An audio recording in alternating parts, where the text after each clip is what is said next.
nights ago, I found an old Tumblr blog that I used to use back in 2012, and I decided to take a small trip down memory lane. I found old graphics that I made, old posts, old tags, and it was so interesting to see what ideals and interests I held and all the things that I was obsessed with. It turns out a lot had changed from back then.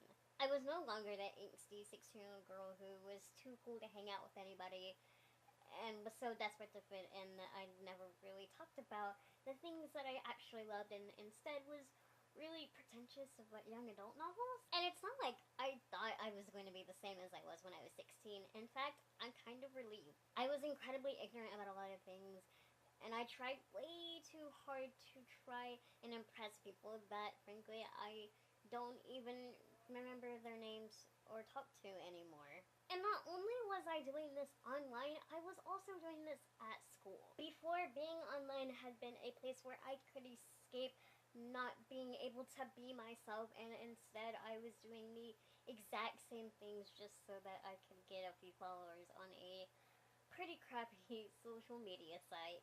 16-year-old me would probably be super horrified that I watch anime and talk about it and make videos about it and have anime husbands, and she would just not like me in the least, I don't think. But I frankly don't really care what 16-year-old me would have thought, because she was too afraid to post selfies, let alone make videos about the things that she loves. And she's actually enjoying talking about those things. 6-year-old me was doing things that she thought in the long run would make her happy, and instead was just making herself miserable. So 16-year-old me can suck it, because she's not letting people control her anymore, even about the littlest things. Because frankly, I'm way happier talking about how much the scene in last week's Kuroko made me cry with Amine and Kuroko in the rain, instead of putting on some weird facade of being antisocial or whatever. That was super cool at the time to be like, change is good and necessary sometimes, and I think you don't even realize you've actually changed until you look back at those times and realize that you actually are happy now instead of when you thought you were.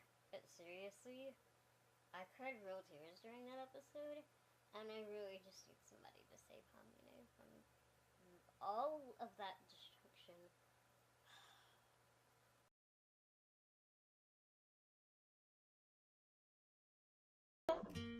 Tsukiri and Koji, they've just got like some unrequited love for each other. Yeah, no, I felt that too. I liked them a lot too. I don't have a whole lot from Frontier, just them. Yeah, Okay. me too.